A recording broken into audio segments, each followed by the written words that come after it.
teg drapeau 2 partis politiques man jàpp naa ni c'est le comble de l'irrespect. Le président si discours bi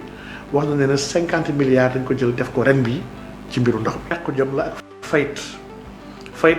bi nga xam ne ñoo si njëkk interpellé ce sont les parents.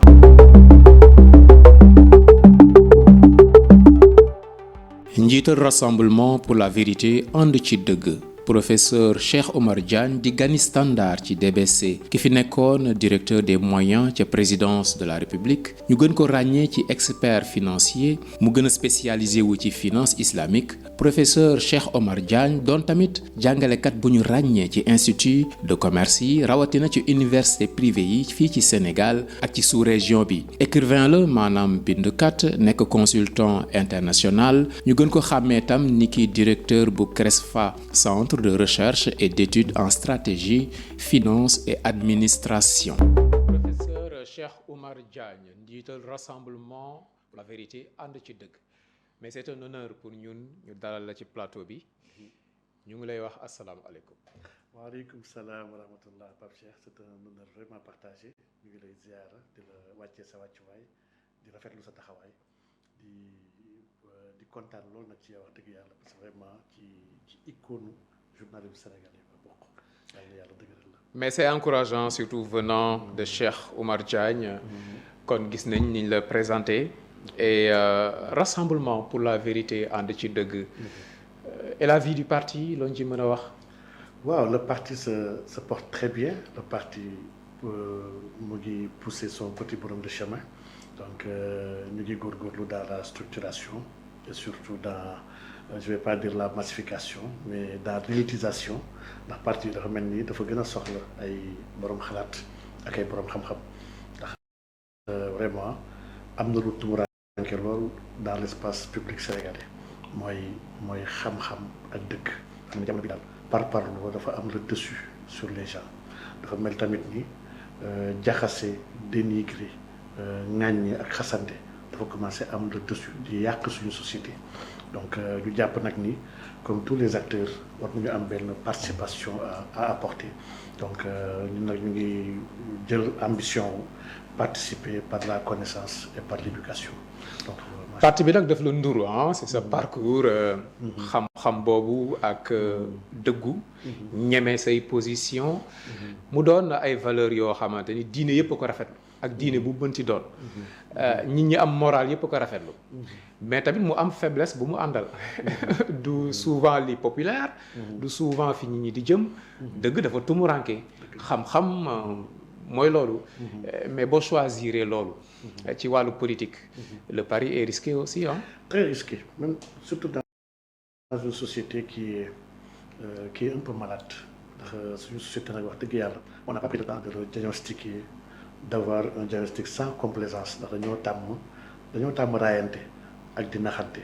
vraiment waaye dëgg ala kulli xaal muy njëkk te muy mujj ndax dafa mel ni yàlla ci yoom dafa jël dëgg sax askanee ko boppam tuddee boppam alxaq moom si yow mooy dëgg donc kon ka alxuraan nag jàngal nañu ne qul jaa alxaq wa zahaqa al baatil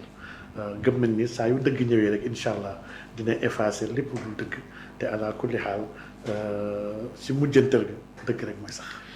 oui c'est pas pour xëy na tiital waa parti beeg yooyu mais dëgg tamit am beneen faiblesse dafa fragile lu ko jaxasee dafa yomb te Sénégal bëgg nañ di napp ci ndox mu nëx fragilité dëgg tumuranke dëgg terewul yaa ngi des ci dëgg ba léegi. waaw ñun on préfère wét ci dëgg que wéttaliku ci lu dul dëgg dafa am kilifa gu mag bu waxoon ne dëgg suufeel ko moo gën lu dëgg safaan gi di ko kaweel te loolu neenu fu mu mën a amee ndax yàlla du sal mukk safaanu dëgg di kaweel mi fa pare dëgg di suufeelaate donc dañoo gëm ne wax dëgg yàlla il y a un travail bu important bi nga xam ne kii à faire ñun nag ñu ngi jël temps wu def ko ndax dañoo gëm ni amuñu obligation de résultat obligation d'action la ñu am. chaque fois bu ñu bokkee ci benn jamono boobu dañoo am devoir. impacté nga bëgg taxawu ko waaw. impacté ko positivement. ba pare yemuñu Sénégal dañoo gëm ni li war a defar àdduna bi am na ci wàll bi nga xam ne dafa mel ni réewu Afrique sowu jant gii. la war a bàyyeekoo ndax Yonent bi sallallahu alayhi wasallam dafa jàngale woon ne diine gi dafa commencé ci tumuranke mun na ci tumuranke lay mujjee moo tax kon yàlla na yàlla bëggee ñi nga xam ne ñooy aji tumuranke yi. dañoo gëm l'islam li ko defar protéger ko nàmm ko pare kawel ko Afrique la. ñu tetee l'immigration vers l'Éthiopie l'islam nar woon nekk tey li mu doon. donc Afrique nag l'islam sax dëgg ba mën a demaat mën a am adduna bi gëm nañu ne à la fin des temps Afrique tamit incha allah te Sénégal daf si am cër. ñeme dëgg. ànd ci dëgg. Cheikh Oumar Diagne ak Rassemblement pour la vérité Sénégal nag toll ci jamono joo xamante ni am na dañu gis ne. dafa am benn groupe boo xamante ni dañu bëgg plus de silence et d'obéissance jóge ci askan wi. ñi nga xamante ni maîtriser wuñ leen fayuñu leen faluñu leen. pour ñu obtenir seen silence ak seen obéissance ñu xoqatal leen. ba ñu jàpp ne moo waral lu ñuy gisee ne une judiciarisation du débat yow noo gisee loolu. waaw Sénégal de dama jàpp ne dafa njaboot Sénégal dafa njaboot il y a du tout et c'est vrai que nag il faut du tout pour faire un pays. Donc dafa am ñi nga xam ne ay nitu principe lañu ils sont là nombreux dans ce pays ils sont dans tous les partis politiques moo tax ma gëm ni. yenn radicalisation yu métti yi ñàkk xam-xam la en réalité ndax partout maanaam dëgg ak mbaax amul fu mu dëkk amul cosaan amul ñu ko jagoo xeet boo dem am na ñu baax am na ñu dëggu askan boo dem am na ñu baax ñu dëggu diine boo dem am na ñu baax ñu dëggu organisation boo dem moo xam parti wala association am na fa ñu baax dëggu waaye ni mu amee ñu baax dëggu nekk ci ay principe jub noonu la amee ñi nga xam ne nekkuñ ci ay principe ñu ngi seen mbiri bopp noonu la amee ñeen tam ñu nekk si yeneen agenda yi nga xam ne agenda yi ñu laaxaale ci biir groupe bu ñu nekk la di ko doxal donc vraiment il y a du tout dans tous les groupes il nous faut nag vraiment reconnaître la bonne graine de livrer donc la bonne graine moom saa ñu ko xoolee dañ koy ràññee livrer tamit wax dëgg yàlla ñu ko ràññee donc fii Sénégal nag jàpp naa ni réew la bi nga xam ne mënuñu tënk doomu aadama yi ba leen doomu aadama yi kenn du wax seen xalaat lu mënul nekk lu koy xalaat it dafa mel ni dafa tëdd di gént ndax le Sénégalais par essence c'est quelqu'un bi nga xam ne qui aime prendre position ba Amérique lors de l'esclavage sax y a eu des révoltes foofu yi nga xam ne on appelle ça la révolte des Wolof donc pour dire que les Sénégalais dem nañu ba tubaab yi gëmoon ne wartu ñu jënd esclaves sénégalais parce que ils sont belliqueux. Ils créaient des problèmes dans les navires déjà et dans les plantations ndegam Sénégal moo am réputation boobu bien avant son indépendance wax dëgg yàlla aujourd'hui croire que une petite partie de la population mën na jël en otage tout un peuple loolu ci nax sa bopp la bokk dama gëm nag ni ku yeewu am xalaat te gisinam sell dafa war a sax nangu am uute man dama gëm ni uute bu tegu ci xam-xam bu tegu ci laay biir. yërmande la sax. yërmande la. yërmande la xéewal la bi nga xam ne. kooku il te rend service. boo mënoon di fay ay nit pour ñuy uuteeg yow pour man kilifa dafa war a bëgg am ñu mu uuteel Seydina Omar ibn Khattab dafa wax ne moom fu Seydina Ali nekk ci wetam xelam dafay dal ndax am na rigueur mu amoon bi nga xam ne am na ñu ko doon ragal di ko wax sax dëgg dañoo jàpp ni Omar dafa tar waaye amoon na ñenn ñi nga xam ne tar boobu ñoom gis ñu ko dañ ko doon wax al xaq ndax yow leen si sam jàngale woon qulil xaq wala kaana muran moom tamit mun nangu woon dëgg googu. loolooy dëgg bay woo nit ñi ci bu jàddee. ñu teg ko ci yoon ñu teg ko ci yoon. sëñ Pape Cheikh nag man dama jàpp ne Sénégal nag ñu bëri ñuy wax dëgg dëgguwuñ ndax dëggu dafa am ñaari dimension yu bëri ñuy fàtte ñoo jàpp ni benn dimension la waaye ñaari dimension la am ku dëggu mooy ki nga xam ne dafay mën di wax dëgg quelle que soit la circonstance waaye en même temps dafay nangu di encaisser dëgg quelle que soit la circonstance boo boolewul ñaar yi dëgguwu am ñoo xam ne nag ils se plaisent à dire leur vérité mais bëgguñu kenn wax leen la vérité et donc loolu pour man kooku dëggul kooku ci nafsam la nekk rek bakkanam waaye wax dëgg yàlla saa yoo koy wax war nga di pare di ko digg bañ na ko ba yàlla ci xekmaam benn gémmiñ lañ jox waaye ñaari nopp lañ jox dañu bëgg a wan rek nañu li ñu war a déglu li ñu war a jël moo ëpp li ñuy joxe en réalité c'est le double donc yàlla defal tawfiix ba ñuy nangu dëgg waaw lu am solo la pour bañ a sori politique bi ba tey am na benn image bu indi coow muy image bu président de l'Assemblée nationale bu dem Chine ci benn visite bu officielle kon ci turu Sénégal ci turu Assemblée nationale bu Sénégal fu mu toog Chine toog fa ak drapeau bu parti Pastef ñu bari rafetlu wuñ ko parce que jàpp nañ ne dañoo jaxase rôle yi mais moom de ay ree la ko def dafa jàpp ne ak kiñaan la ak soxore waa Pastef kese moom moo lal critique yi mais du mbirum politiquement correct wala yu demee noonu. sëñ Pape Cheikh man de très sincèrement ba ma njëkkee gis image boobu dama gëmoon ni montage la je ne pensais pas que on est allé tellement loin à ce niveau là wax dëgg yàlla visite officielle moom bu génnee wax ne yóbbuwul drapeau yëgu ko woon donc c'est catastrophique donc il est dans une institution bi nga xam ne kon fi mu toog kon wax dëgg yàlla kon yellul mu toog fa ndax une visite officielle dafa am des échanges yi nga xam ne dafa am une préparation protocolaire bi nga xam ne presque un mois avant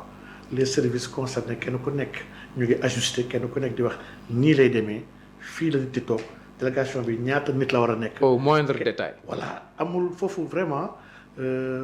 maanaam. improvisation mënul nekk maanaam foofu la c'est le haut niveau. surtout lu doy na drapeau. waaw foofu c'est le haut niveau drapeau yi ni mu war a dem taayu drapeau yeeg lépp mais vraiment tout est révisé ñu joxe ko kenn ku nekk ak accord préalable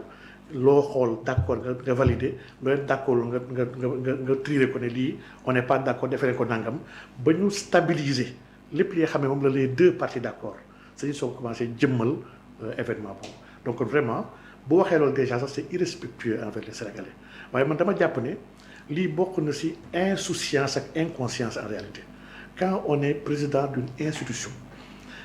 bi nga xam ne dafa am li nga xam ne du sax jàng bu sori wala xam-xam maandu la ak nite institution bi nga xam ne mooy représenter l'ensemble du Sénégal toutes les sensibilités institution bu am na fa ñi nga xam ne dañoo am parti politique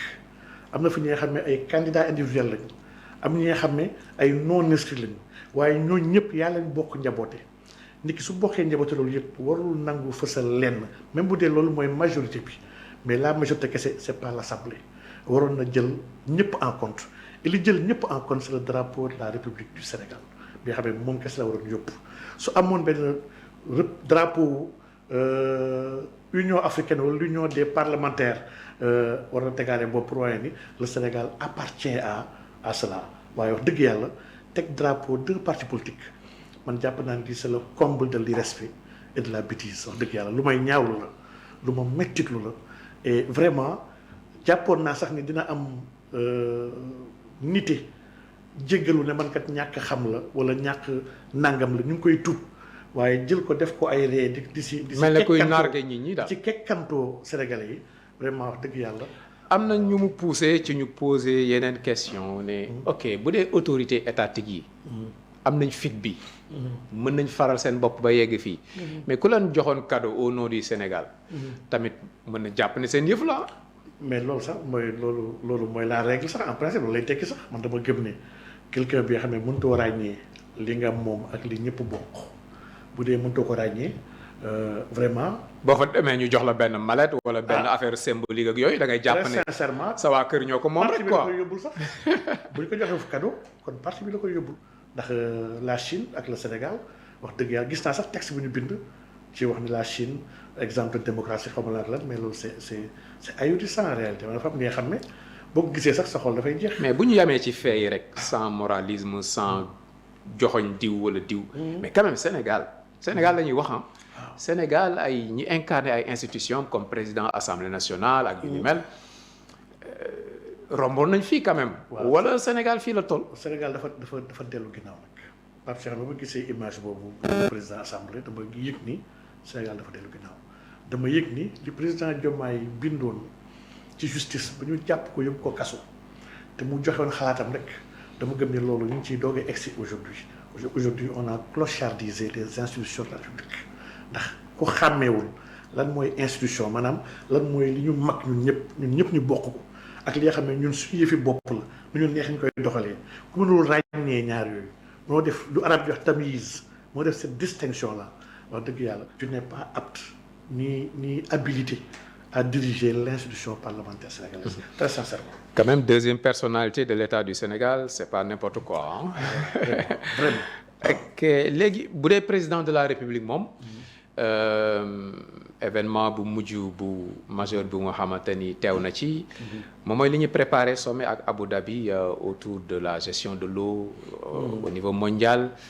gis nañ président mu porté benn plaidoyer pour ndox gën a disponible ci askan yëpp doy na plaidoyer bi. waaw jàpp ma ne Sénégal ci plaidoyer la toll man nag damay taxaw jamono bi di xool les discours du président de la République wala ma xool des fois yenn bërëb yu président yi di dem je me pose des questions je me dis que bon le cabinet ñu ngi seetaan président ndax yaa ci discours yi nga xam ne xaaruñu ko ci président y a des bërëb sax président yi nga xam ne président waru fa dem donc mais toutes choses étant égales par ailleurs su ma xoolee discours boobu ma corrélé ko avec li mu waxoon à la fin de l'année ci discours de présentation de vœux parce qu'il avait évoqué la question de l'eau donc ma xool ce qui a été fait depuis que le régime est là ndax en 2024 bu ñu fàtte qu'en 2024 il y avait benn conseil interministériel sur les questions de l'eau boobu sax la le ministre de l'hydraulique et de l'assainissement waxoon les fi mu toll ñoom avec li ñuy wax le GTE le grand transfert de l'eau avec les autoroutes de l'eau waxoon nañ dañuy taxawal avant fin décembre 2025 une haute autorité de l'eau li ñu waxoon defuñu ko c'est-à-dire que je vois beaucoup de promesses ak de choses yi xam ne dafa découler ci ay conseils de ministres wala ci ay conseils interministériels ay kilifa jël kàddu côté wax dafa fort trop suñu eggee ba cappaandaw bi loolu du am ba premier ministre de l'Assemblée nationale ne avant juin 2025 la fusion des agences ak yëpp yu ñu waxoon sur la rationalisation ce sera effectif année bi jeex na ba tey rien n'a été fait donc lii nag saa yu am ci un gouvernement day wane benn tâtonnement day wane de l'impréparation. mais bu dee population bi amuñu habitude boobu amuñu rigueur boobu di topp seeni autorité ci seeni engagement presse bi tamit du jouer rôle boobu totalement mais est-ce que yéen ñi nekk ci langue politique bi waroo leen wane beaucoup plus de présence pour di challenger ñi nekk les titulaires du pouvoir pour que ñuy respecter yenn engagement yi ci la bokk sur la gouvernance man dama gëm ni loolu suñu rôle la suñu devoir la sax maanaam quand le gouvernement prend parole ne dinaa def nangam à telle date boobu bu ñëwee ba egg defuñu ko loolu benn échec sectoriel la maanaam lii benn échec d'étape la bi nga xam ne sooy xool échec d'étape bi su commencé bëri day wane kese ni lii si échec la jëmi ji ndax vraiment tenir sa ay engagement c'est le b.a.-ba de l'action publique alxuraan sax ñu koy jàngal di ñuy wax la force de l'engagement ne yéen ñiy gëm lu tax doo leen def li ngeen di wax de loolu lu rëy la lu musiba bu rëy la ci kanamu borom bi donc déjà annoncé sur la question de l'eau on a annoncé beaucoup de choses en campagne législative le premier ministre wax na ci marché de l'eau mais c'est déjà attribué c'est déjà ficelé presque à 800 milliards ba pare dans une opacité extraordinaire ba tey waxuñu ndax loolu étude la ndax ay œuvre la gros œuvre bi la xaalis boobu ak marché boobu ci kan la jëm kan moo ko gagné ba tey la Sénégal nan lañ koy jàppee magnanimité la de la part de l'opposition négligence la ci presse bi wala suñu habitude la les deux parce que loolu ça n'aide pas les autorités aussi il faut que yenn saa yi ñu leen gëtën ne leen li ngeen waxoon lii man dama jàpp ne les deux la aujourd'hui la presse sénégalaise elle est malade sëñ Pape Cheikh elle est malade demal nga xool yi beaucoup de plateaux man plateau yi da koy xool sax léegi damay retaan daal man toog naa lu yàgg ñëw ma si demo émission parce que je ne me retrouve pas dans ce que les gens font dans ce pays damay xool ne lii dimbaliwul Sénégalais yi et dimbaliwul Sénégal waxuñu lu am solo waxuñu lu war a jëriñ doomu aadama yi ñu ngi si ŋàññante xaawi wante sutura wax yu ñàkk solo wax yoo xam ne maanaam soxlawul am xam-xam ni jàng maanaam lii dafa am ñu bëri ñu ngi dans l'espace public très sincèrement dans un pays organisé et sérieux waruñu am accès aux médias et donc presse bi su joué wu rôle am nekk dans une politisation à outrance un débat personnalisé jàppal ñoxor yóbbul Moodu bàyyil Ablaye su baax ngoon guddi bëccëg mais ak une opposition bi nga xam ne en réalité dafa mel sax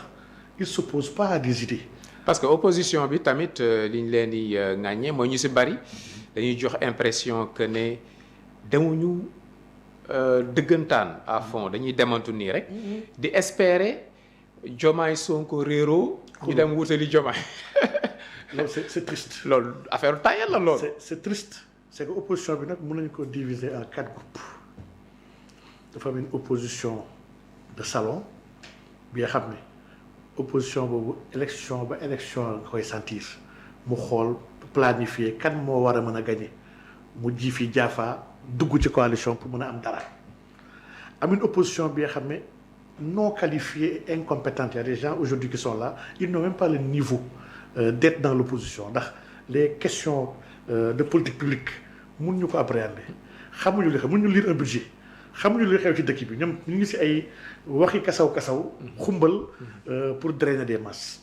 am une autre opposition bi nga xam ne actuellement c'est une opposition qui est dans le calcul opposition la bi nga xam ne jàpp ma ne Sénégal ñor na ko ñii dañoo am ñu ngi calculer di xaar mooy li nga wax léegi rek ñu ngi diggante Diomaye Sonko am na si ñoo xam ne sax man gëm naa ñu ngi ñaan gaa yi taxaliko donc pour dire que ñooñu amuñu xalaat te amuñu yitte Sénégal am benn dernière partie de l'opposition bi nga xam ne maa ngi ciy commencé am yaakaar te maa ngi gis aujourd'hui beaucoup de personnes yoo xam ne très engagées ay personnes yoo xam ne ay profils yu bees maa ngi si profil yooyu yëpp mën naa si tudd ñu bëri mën naa si tudd ñoom Madana Kane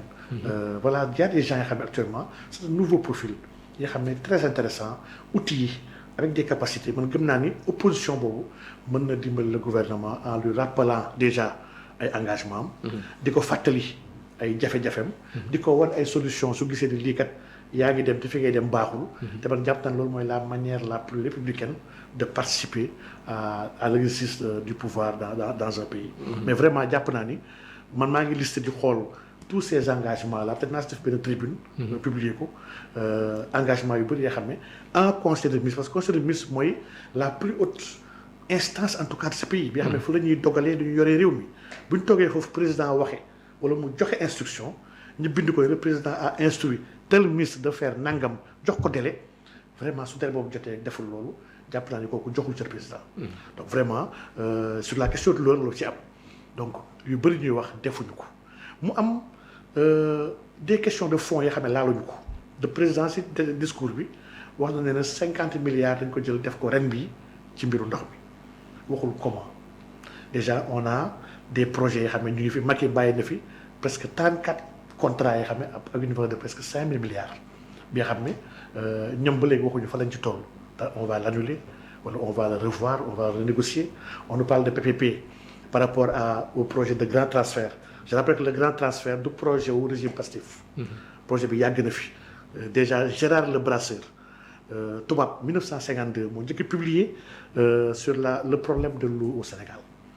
ñu étudier transfert yi pas lac de Guiers mais transfert depuis le barrage de Sambangalou transfert yi au niveau de Bakel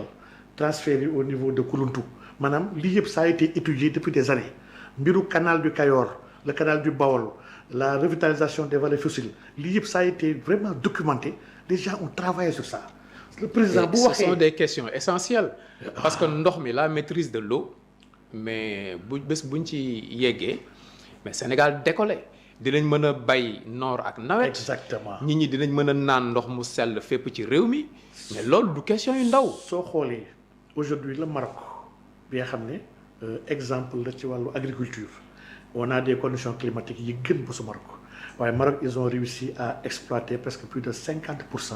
des ressources renouvelables des ressources hydrologiques renouvelables Sénégal ñun nous sommes à 10%. Aujourd'hui su ñu xoolee une étude sur l'irrigation ak ay impactam sur l'agriculture 1 hectare bi nga xam ne amul irrigation mën na jural borom hectare boobu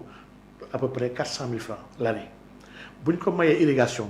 mën na ko jural 1 million 400 l'année maanaam c'est multiplié par 4 ndax il va cultiver toute la saison. Aujourd'hui on a la possibilité avec l'eau de régler un problème de l'énergie en faisant de l'hydroélectricité. On a la possibilité de régler la question de l'eau potable et l'accès à l'eau potable. On a la possibilité tamit de régler des problèmes agricoles en mettant l'irrigation sur des milliers d'hectares yi nga xam ne malheureusement pluie kese la ñuy xaar pour bay après pluie bi bayatuñu. donc vivement l'arrivée des autoroutes de l'eau alors. ah oui mais autoroutes yooyu. aujourd'hui c'est nébuleuse la kenn xamul fu ñu ci toll. on parle de livraison 2029 on parle d'un projet de 4758 milliards bi nga xam ne waxuñu le montage ñu ko defee dañ PPP la mais PPP c'est tellement grave mooy lay am ci Senelec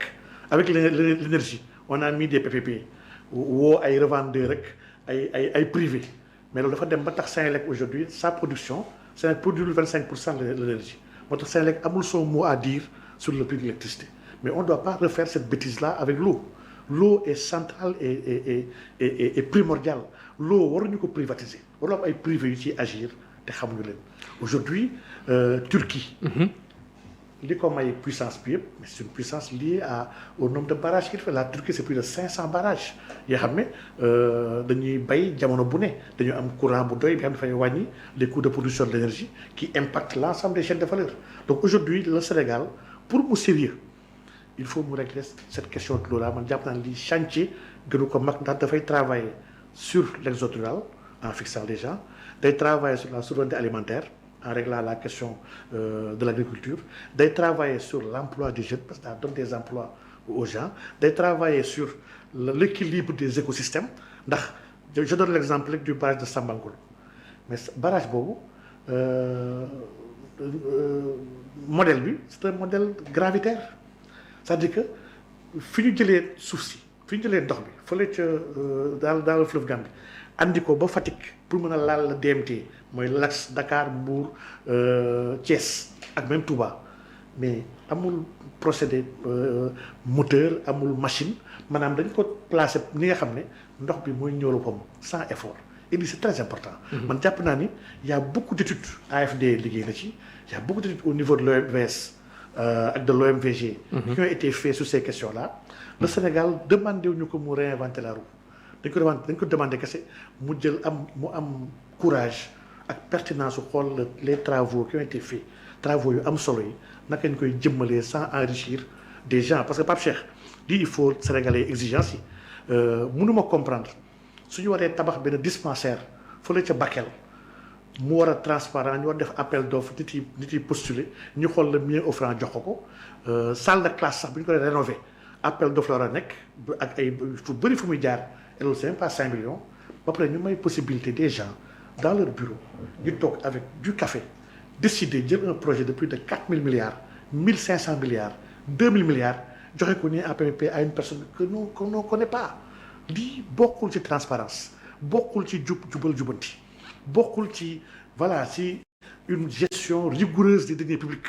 bokkul tamit ci xeex corruption ak guerre ndax fépp fu ñaar nit mën a jëflante nga jox sa xarit wala nga jox sa frère wala nga jox sa cousin wala kenn ki nga xam ne liggéeyandoo nga ak moom France temps yi nga nekkee France nga ne xam ma jox ko marché bi mais di saa yu amee rek yaa ngi xañ ay droits des Sénégalais et yaa ngi yàq àllu Sénégal. waaw yéen a ngi suivre kon Standard ci DBC kon gis ngeen am na politique yu dinañ wax ci wàllu développement wax yu amal njariñ askan wi mbirum ndox mi surtout ndox mi moom jaxase na xol yu bari lu tax mu xaw a lëndëm nii xaaruñu ko woon nag quand même ci Diomaye Faye ak régime dara leer dafa bett ñu bari daal yaakaaruñu woon ni dina jaxasoo ci niveau bii nii. man dama gis ne beaucoup de départements ministériels ñi fa nekk peut-être dañoo xamul leen wala boog ñi fa nekk dañoo nekk ci benn populisme bi nga xam ne populisme bu jéggi dayoo la bi nga xam ne ça ne se justifie pas quand on est là on a des chantiers clairs on a des priorités qui sont là on xam nañ la moo ñu andi maanaam askan dañoo xeex sonn jooy ne ça va pas dañoo bëgg ku ñu wallu régler sur ay problèmes donc les gens étaient conscients qu'il y a un problème qu'il fallait régler buñ la andee sur cette base là taxawaat ñu fàttali non y a un problème dëkk bi ça va pas. yaa nangam. te li ci garaaw mooy ci at yi ñu jëm bon Sénégal dafa am loo xamante ni xëy na xamagu ko quoi yàlla daf ñu nàkkal. xeetu ndox yëpp lañ am. am nañ sax foo xamante ni géej gi ak dex gi fa lañ dajaloo. mais ñun déjà. day taw maîtriser wu ñu ndox boobu. yenn saa yi mu inondé fii yenn saa sax mu yàq ay tool. voilà et on va vers une guerre de l'eau dans le monde. fa lañ jëm bu ñu préparé wul suñu bopp mais fii la ñuy ñëw jël suñu ndox mi on perd plus de 12 milliards de mètres cubes d'eau douce chaque année bi xam ne dafay dem ci nax saay noonu qu'on pouvait utiliser. On pouvait créer des bassins de rétention. Il y a beaucoup de choses qu'on peut faire avec cette eau. Comme nous l'avons dit, avec le stress hydrique jamono bi ak l'or bleu. Après jamono bi on appelle l'or bleu. Donc vraiment ressources que nous stratégiques. Quelqu'un qui ne maîtrise pas beaucoup de choses yu def ci biir dëkk vraiment daf lay dépasser. Et aujourd'hui, quand tu vois les autorités yi xam ne ñoo war a régler tous ces problèmes là, autorités yi nekk ci ay détails yi baa ngi gis barki démb ñeexu ko ay picc. Man je suis choqué par Cheikh, je suis choqué wax dëgg yàlla. parce que vraiment de moom choqué nañu bari. Non, je suis choqué parce que xalaatuma ni avec l'ampleur des problèmes du moment, des problèmes que nous avons war nañu am temps ci ay détails yu ñàkk soto yooyu di ko waxtaanee wax dëgg yàlla. Aujourd'hui quand le ministère de l'Intérieur et de la Sécurité xool picc def ko problème comme si picc yi dafa am ay dégâts wala dafay entraver la sécurité intérieure wala la circulation des personnes wala dafay wala y a un risque sanitaire lié à ces picc là et lii yëpp dara amu ci ñu jël dogal dañu war a taxaw ñooñu yàqal leen li def nay xalaatloo encore mooy état bi est-ce que sax am na yërmande ci ñun ndóol borom ndóol ñi ndax ñii di jaay picc par Cheikh bon man pour man sax du métier ndax vraiment jël picc di ko jaay moom dama ko fi fekk depuis taawu xale waaye dérangé wu ma mais dama gëm ni nit ki soo koy tere dara sax nga gëm ni baaxul nangu naa ko ba tey mais jox ko leneen wala nga waxtaan ak moom ba pare balaa nga koy tere waaye ñëw user de la force toroxal doomu aadama lii c'est digne d'un régime colonial en réalité lii ce sont des vestiges de la colonialité yoo xam ne temps bi daf ko fi bàyyi. jiite yërmande daf ci war a bokk. moo ci war a jiitu mooy sooy servir maanaam tu es un serviteur yow sax dafay jàngale ne sayyidul qawmi xadimuhum mu ne ki nga xam ne mooy sang ci benn communauté sang bi mooy ki nga xam ne moo la di servir quand tu sers da nga war a am yërmande da nga war a yaatu da nga war a wàcc sa bopp da nga war a nangu ñëpp tegu sa kaw pour man lii ay valeurs yi nga xam ne ku ko amul war na la jiital ndax bu la jiitalee tu es une bombe pour la population. Aujourd'hui demal nga xool dëkk bi suñu demee bay jàppee ay handicapés yoo xam ne ils se sentent exclus du système social du Sénégal. ñu waroon a jox des réponses parce que y a sax des décrets qui ne sont pas respectés sur des quotas d'handicapés à prendre dans la fonction publique mosu ko respecté pourtant y a une loi qui dit que 15% dañu war a jël jox ko handicapés pour ñu liggéey on le fait pas fii y a une exclusion de certaines personnes.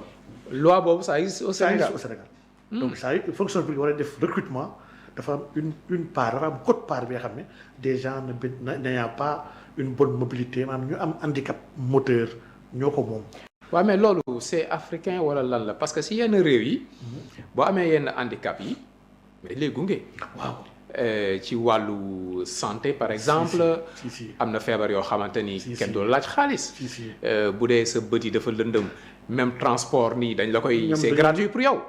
ak loo mënti nekk. sa bët yi bu lëndëmee dañ lay bàyyi transport dootoo fay. yenn immeuble yi dañ lay préparer pour accès bi. mais ñun bon. c'est que ñun ji nga askan boo bëggee xool ndax askan bi mu ngi jëm kanam wala narul jëm kanam da ngay xool son rapport avec ces 5 là ci ngay mën a mesurer humanisme benn askan ak nité empathie son rapport avec la nature son rapport avec les animaux son rapport avec les enfants son rapport avec la femme son rapport avec ceux yi xam ne dañoo wàññeeku maanaam yii askan bi leen di traité ci nga xam ne askan bi ndax ay nit a fa nekk wala ñu matali. mais li ma jaaxal mooy ñi ñu jàppee ne amuñu diini ñoom ñooñu ëppale foofu ay jikko yu rafet. c'est paradoxal. mais dafa dem dëkku nasaraan yi mu gis fa ay jullit yu bañ a julli ndax dafa gis ay jikko yooyu ñu am jikko islam la nee na mu ñëw réew ñu ñëwee jullit yi mu gis fa ay yéeféer yu julli ndax gars yi ñu ngi julli mécaniquement mais amuñu jikko jullit. parce que fii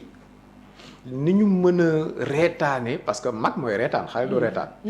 ni ñu mën a reetaane parce que gis nañ nit mu nekk ci difficulté. misère nit ñi nu ñuy indee bànneex ci ñenn ñi. mais c'est effarant. c'est extraordinaire. loolu lan la loolu lu ñu dab la. daf ñu dab man dama gëm ni une société nag dañ ko war a tabax man dama gëm ni le résultat de la conscience sociale d'une communauté est une construction bi nga xam ne qui se fait par ses élites politiques comme religieuses yoo xam ne ñoom ñaar kenn ku nekk daf ci am wet gi nga xam ne moo koy jël pour jéem a xool nu mu tàggatee defar nit maanaam Sénégal aujourd'hui am na leen li nga xam ne il y a 50 ans par rapport ak léegi am na leen li nga xam ne ñàkk nañ ko aujourd'hui yaa yërmande dafa commencé sax tumuranke xam ne naa la sànq bu ñu demee bay jàpp ay handicapés yoo xam ne état waroon réfléchir naka laa war a dimbalee ñoom même bu dee obstruer la voie publique même bu dee ñu ngi doxee dañuy yor sa ay pousse-pousse yelwaan bi ñëpp kenn kontaan ci ñoom di yelwaan sax man gëm naa ne yelwaan gënalu leen mais ils n'ont pas le choix on doit leur donner le choix dañ leen war a xool xalaatal leen ndax c'est pas une population bu bëri c'est pas des centaines de milliers de gens c'est quelques centaines sur la capitale bi nga xam ne lii c'est facilement réglable il y a un ministère des solidarités bi nga xam ne comme que mu ngi sax xool nu mu joxee ay détenus politiques kenn ku nekk 500 000 ñëpp nekkoon kaso. war na mën a lijjanti xalaat kooku moo gën a yeey pour lijjanti problème handicapé yi quand des handicapés ne peuvent pas être pris en compte suñu demee ba askan bi nga xam ne nit am problème il y a pas quelques jours maa ngi gis une grande artiste naissante décédée Alima. maa ngi jaale ay mbokkam xaw ma ko woon waaye vraiment nit bi nga xam ne yërëmoon naa ko. ndax am na fi mu toll ci ay jafe-jafe bi dañuy gis nit yi dañ ci doon kontaan di ko partager. te loolu. waaw boo nekkee ci jafe-jafe réew mi dañ lay gën a enfoncé. am na ñi nga xam ne ba ñu commencé am jafe-jafe bu leen tàlloon loxo on pouvait les récupérer mais les gens les ont enfoncés en réalité loolu day wane mbon te loolu yëpp ñàkk iman kese la day wane mbon bi commencé habiter l'homo sénégalensis day gis ku ñuy dugal kaso sax wala kuy sonn sax ngay tàcc di kontaan di jubiler askan bu normal bu ay nit dëkk laa wax waruñu kontaan sur le malade même bu dee kooku jàpp ni sa noonu la et man gëw ma ni nit war na am noonu ça en réalité yàlla daf ñu boole benn noonu dañu iblis mooy seen noonu mu ngi ci kaw suuf jàppalante leen yéen joxante leen loxo waxtasimu yéen ñi leen war mooy joxante leen loxo ngeen nekk autour du livre waxtasimu bi hablillahi jamian ñun bañ na ko ba tous les règles de l'islam daf ñuy fàttali ni al jamaatu rahma daf ñuy fàttali ni mbooloo gi mooy yërmande daf ñuy fàttali ne yërëmante leen jéggalante leen yenn système dafa wax sax ni ba jàngal ñu si diine ne le degré le plus élevé de diine mooy al ihsaan boobu ñu fàttali ne ko yenn système ne ko lan mooy ihsaan dafa ne mooy nga jokk ku la dagg nga may ku la xañ nga defal ki nga xam ne defalul nga baal ki nga xam ne la tooñ maanaam ihsaan c'est la vertu c'est être meilleur chaque fois di jéem a tendre vers la perfection soo xoolee l'homo sénégalensis sur la place publique dafa mel ni ñu ngi commencé détaché wu ñu ngi sori ihsaan bi et lii vraiment gëm naa ne war na am liggéey bi nga xam ne yéen médias yi d'abord da ngeen ci am rôle waaye kilifa diine yi kilifa aada yi dañ ci am tamit ay rôle parents yi ndax vraiment c'est une faillite collective hein mais kenn ku nekk ci am responsabilité man sax am naa ci responsabilité ñun ñëpp on a une part de responsabilité waaye kenn ku nekk bu reconnaître sa responsabilité jox ay jéego pour jëm ko joyanti yàlla nañu jàppale incha allah. quand même am na lu ñuy rassembler ba léegi bokk na ci sport. équipe nationale de football. waaw bi muy dem di compétir foofu ci Maroc. gis nañ benn unité. Sénégalais yëpp àndandoo nekk ci ginnaaw seen équipe. équipe bi am ndam. noo ko gisee. ah macha allah loolu moom mbégte la vraiment j'étais hyper heureux kontaan ci di féliciter les Lions maa ngi am occasion sax boobu léegi tamit defuma aw ma émission mën na wax ci ñoom maa ngi di féliciter leen jaajëfal di féliciter particulièrement le coach Pape Thiaw taxawaay bu mu am vraiment man ça m'a parlé quoi dëgg yàlla donc di féliciter le peuple sénégalais dans son ensemble man jàpp naa nag ni mbir mu ne dañ ci war a am jàngat gis naa ni amuñu jàngat bu baax a baax ci li Lions yi andi ci ndam ndax Lions yi dañoo àndandoo ñoom di ay sénégalais ci biir équipe bi am na si jullit am na si dul jullit am na tarixa yëpp am na si tijaan am na murit am na xaadar obédience politique yi am na si ñi nga xam ne ils sont politiques dañoo bëgg Pastef bi fi ne am ñi nga xam ne Macky la ñu bëggoon am ñi nga xam ne bëgguñu kenn ci ils sont apolitiques waaye ñëpp ba ñu àndee vers l'essentiel c'était naka la ñuy àndee ndam pour Sénégal ils ont oublié ces petites différences pour mën a concentrer wu vers l'essentiel jàpp naa ne loolu leçon bu mag la bi nga xam ne ñun tam Sénégal tam war nañu ko am tamit war nañu ko jël. te buñ ko defee ak si secteur bu mu mën a doon. dañuy am ndam ni ko Lions yi amee. waaw gëm naa ni aujourd'hui sur les problèmes du Sénégal soxlawul jullit beeg chrétien beeg murit tijaan ku bokk Pastef APR opposition amul solo l'essentiel mooy focus ensemble sur les défis du Sénégal et ensemble parce que Sénégal nag dañ ko bokk par Cheikh kenn ëppalewu fi kenn ci Sénégal kenn gënu fi légitime kenn ci Sénégal kenn mu wax ni sama sénégalité moo gën a authentique ba su diw donc kooku lu ñu bokk la war nañu jéem a bës suñu ay xol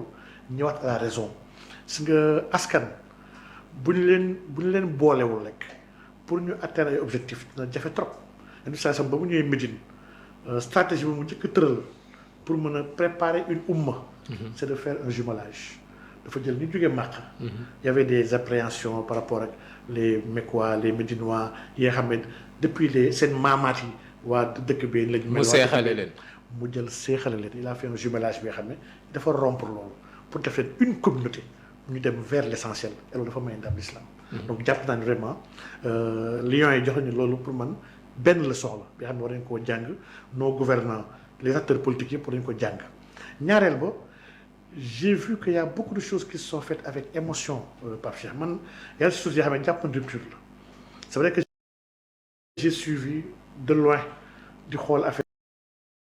dama gis ni y avait de l'euphorie de l'émotion mais y a beaucoup de choses yoo xam ne man d'accord ma ci beaucoup de choses d'accord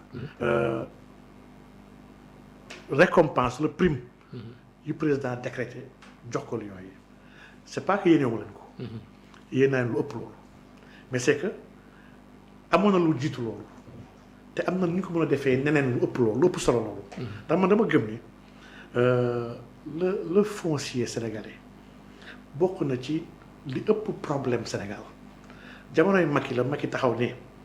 sur 10 problèmes dans ce pays 9 yëpp ça touche le foncier c'est une bombe bombe la bi nga xam ne suñ ko réglé wul dëkk bi naam lu bëri xam ne fi yàqu man je trouve ñu bari ragal nañ ko je trouve anormal dans un pays sérieux autorité bu mu mën doon même le président de la République je trouve anormal que ñu ma am possibilité jël benn terrain fenn tagg ko te lii may naa ko ci très sincèrement je trouve ça anormal dama gëm ni bu ñu nangoo ni président war mën a dagg ay 1500 mètres carrés ay 3000 mètres carrés ay 10 mètres carrés di ko may ay joueurs ak ay artistes waaye mën a nangu kon ni ressource naturelle nekk si biir suuf si président sañ na ko jël tam may ko tam ci lu am problème bu ñu nangoo ni président war na dafa war a jël ci caisse noire di may ay joueurs ñëpp di tàccu kon kee war a tuut ŋàññi caisse noire di nga président war a ci may ko neex donc nous ne sommes pas logiques dans ce que nous faisons jàpp naa ni joueurs yi am nañ seen ay primes mooy li ñu dem gagné ji loolu su ñëwee en principe loolu c'est signé avant ñuy dem dans tous les pays c'est comme ça que ça se passe mën nañu ko signé au départ li yéen le 50% li ñu kaf di fay joueurs yi ak staff bi ñoo ko moom ñu ko séddale loolu ça se fait dans tous les pays France ak fépp suñu gagné ñëw yi séddoo mais loolu soxlawul mu jaar xaalis de la caisse de l'État pour jox ko à des gens yoo xam ne am nañ seen prime déjà au niveau de la fédération et c'est des gens majoritairement alhamdulilah ñu ngi sant yàlla. mais malheureusement li nga souligner nii du yow rek yaa ko souligner mais pour nit ñi dégg ko dafay jafe il faut que nit ki di waxee bopp bi bañ a waxee xol bi ak dënn bi effectivement pour mën a ràññeetle ne waxuñu ko parce que dañ ko yéenewul Lions yi mais pour ñoŋal lépp la pour Sénégal man gëw ma ni joueurs yooyu am nañu soxlawu ay nangami mètres carrés parce que mayoon nañ leen ay terrain sous Macky Sall le régime moo ñëw nangu ko déjà loolu injustice la ndax loo fekk nit ki ñu may ko mu def ci xelam ba pare pour moom waroo ko nanguwaat am na ñi nga xam ne mayoon nañ leen ñu fi doon yaakaar terrain bokkaatuñu ci équipe nationale bii di ñëw donc man jàpp naa ni loolu moo gënoon yell ka dagg ay suuf léegi nag des fois nag ay joueurs de football ay professionnels Sénégal mën na jouer dans la diplomatie sportive dakat kii c'est un international milliardaire la am na site bu nekk à telle région bi nga xam ne la densité est très faible bëgg naa fa ay infrastructure sportive ak yëpp may naa la fa 3000 mètres carrés wala may naa la fa 5000 mètres carrés parce qu'il y a personne là-bas mais ci esprit développé joueur boobu la pour développement la maanaam loolu da nga ko pousser à investir et à faire du développement dans une zone bi nga xam ne même financièrement c'est pas rentable loolu bi Yoff nekkee banlieue nee nañ tam di fa ubbee benn entreprise Abdou Diouf dafa ne foog ñu encourager ko parce que am na fitu dem ba Yoff te sori na à l'époque POC. donc yooyu. c'est important d'inciter des internationaux à être dans l'investissement. dama jàpp nag ni maye ay alal ak ay terrain pour man très sincèrement fenn laa ko mën a nangoo te foofu tamit occasion pour man plaidoyer la Pape Cheikh je trouve anormal dans un pays nit juddu fi ba màgg. ba màgget. amul kër amul xottu terrain état amul benn politique mu xalaat teg ko pour des personnes de plus de 60 ans am njaboot am jabar ak ay doom amuñu kër fa mu mën leen a utal benn lopin de terre bi nga xam ne sax dañ leen ko jox même bu dee du may da leen ko jox. loolu tamit programme social la boo xam dañ koy gis ci réew yu mag yi. loolu mooy social. da ngay gis capital bi lu mu rëy rëy. waaw quartier bi lu mu rëy rëy. dina am benn ruq boo xamante ni. ay logement sociaux ñoo fa nekk. effectivement man dama gëm ni. ki dëkk ca dëkk ba franc symbolique lay joxe rek mais ñëpp xam nañ ne fay loyer. man dama gëm ni Sénégal su amee xalaatu ne bëgg naa taxawal une nouvelle ville pour man war na inciter ñenn ñi nga xam ne amuñu fu ñu nekk en désengorgeant sax certaines zones urbaines may parce que loolu dafa accompagnement la bi nga xam ne ñun Pape Cheikh ñun Sénégal ñun ñëpp a ko bokk pour man képp ku juddu Sénégal tu es actionnaire de cette entreprise là qui s'appelle le Sénégal. waaw fii nag borom doole yi ñooy dimbalante ah. ah vraiment ni ko ndongoloo waxee woon. vraiment loolu ñaaw na te métti na ñaaw na te métti na man nag jàpp naa ne daal vraiment. mbiru terrain yi ak mbaqus yi man ni ñu ko defee vraiment pour man c'est l'émotion bokkut ak jubanti. et gëmoon naa ni lépp lu ci fekkoon jamono yi yàgg ya te mu xaw a doy waar war nañ ko joyanti jubanti. en tout cas bii pa bari nañu am sa courage. daal di koy souligner. parce que bu ñu tollee yenn saay ci événement yu mel nii. boo ko souligner rek day xaw a nekk contretemps am na ñu koy gisee neneen. mais léegi nag bari nañu am courage aussi souligner ko. peut-être que dina jur dara boo lëggee. jubbanti daal mooy lépp loo fekkee lii jàpp nga ni c'est pas normal war nañ ko dindi. pendant ce temps ci mois de janvier bii un soldat sénégalais un jàmbaar c'est un vrai jàmbaar est tombé en RCA en République centrafricaine. Il est mort. Un contingent sénégalais bu fa nekk dafa am benn accident bu am y a 7 blessés ak 1 mort mais kooku soldat sénégalais la et vraiment honneur yi ñu war a jox tous les jàmbaar ñu defal les waa équipe nationale mais jàmbaar daf ko mérité. bien sûr man dama am chance j'ai fréquenté l'équipe nationale man suñu kër ñun man ak sama grand frère yëpp nous sommes des gens de l'équipe nationale dans des disciplines différentes man art martial moom cyclisme mais Sénégal dafa am un poids deux mesures ci la ñuy traiter les sportifs les jàmbaar da ngay génn gagner pour Sénégal kenn du recevoir sax même le ministre du recevoir soo demee per diem ngay am per diem bu ñàkk solo bi xam boo deful nag ay 45 000 lay nekk boo ñibbisee sa Jeux africains yi récemment am na équipe groupe de sénégalais bu naroon a bañ a dem. parce que kenn accompagné wu leen. maanaam focus bi ñuy def nii aujourd'hui ci kumba am ndey kumba amul ndey dans le sport du ñu war a joyante la. parce que football bi nag moo gën a populaire moo ëpp ay dividendes politiques. mais jubbanti la war a boo xam si jubbanti bi ñu képp ki nga xam ne dafa sol le maillot du Sénégal. drapeau Sénégal mu dem génn au nom du Sénégal mu joxe lépp lu mu am pour Sénégal am ndam pour Sénégal il doit avoir tous les égards et tous les honneurs encore une fois man je pense que. On peut faire des honneurs à une personne sans pour autant jox ko xaalis mën nga màggal nit joueurs yi président déplacé wu dem ba aéroport teeru leen ànd tout le gouvernement ñu leen recevoir leen palais ñu defal leen fête ñu woo tous les notables ñu màggal leen sol leen ay médailles ku nekk jox la ñu honoré la par des distinctions de la République ñu def tournée Sénégal yëpp bëggee leen pour man honneur weesuwul lii. donc yaakaar na Afrique la gars yi bëgg a gëm ni pour honneur am foog ñu jox la xaalis ak terrain man jàpp ma ni vraiment la dimension matérielle de l'honneur ni koy commencé yàq sax avec ces pratiques là. am na solo leneen loo xamante ni mu ngi suñu kanam. loo xamante ni xëy na mën na indi empathie boobu ak solidarité bi. mooy Ramadan. ñu koy teeru gan gi. nisfu Chaban romb nañ ko. kon daanaka fi mu nekk di dugg nañ ci koor gi yow noo koy. tatagalee en tant que sufiyanke. ah macha allah yaa ngi wax nag lu ma neex nag ndax man sufi étant sufi dama koy revendiquer. donc ni ma koy teeroo vraiment mooy ni ko sufiyanke bi teeroo donc c'est un mois bi xam ne c'est un mois de l'excellence mois bu particulier la parce que yonent bi sax moo ñu si xibaar nañu saa yu Ramadan ñëwee dañuy ubbi buntu àjjana yi isa jaa Ramadan mu ne futihat abwaabul janna mu ne wa xuliqat abwaabu naar dañuy tëj tamit buntu safara yi mu ne wa sufitatu shayatin dañuy taq tamit jeng ñi nga xam ne ñooy les démons ñi nga xam ne ñooy jiixi jaaxa ak jax-jaxal doomu aadama yi donc c'est un mois bi nga xam ne y a des conditions spéciales yu yàlla sax def aménagé ko pour t'aider dans ta quête spirituelle muy benn c'est le mois de la révélation mois la bi nga xam ne tawret bu yonent yàlla Moussa alayhi salaam ñu ngi ko wàccee Ramadan il a été révélé le 7 Ramadan. Injil bu yonent yàlla Isa alayhi salaam il a été révélé ci Ramadan le 17 Ramadan. Al-Qur'an bu yonent yàlla Muhammad sallallahu alayhi wasallam tamit il a été révélé sa première révélation tamit c'est le 27 Ramadan. Donc c'est le mois de la révélation par excellence. Tous les grands livres sont descendus dans ce mois boobu. Donc kon mois boobu c'est un mois d'union, de fusion. Mois la bi nga xam ne yàlla ñuy fàttali ne vous êtes composé de deux éléments. dafa am lu ñuy wax madda bi mooy la matière ak lu ñuy wax ruux bi mooy l'esprit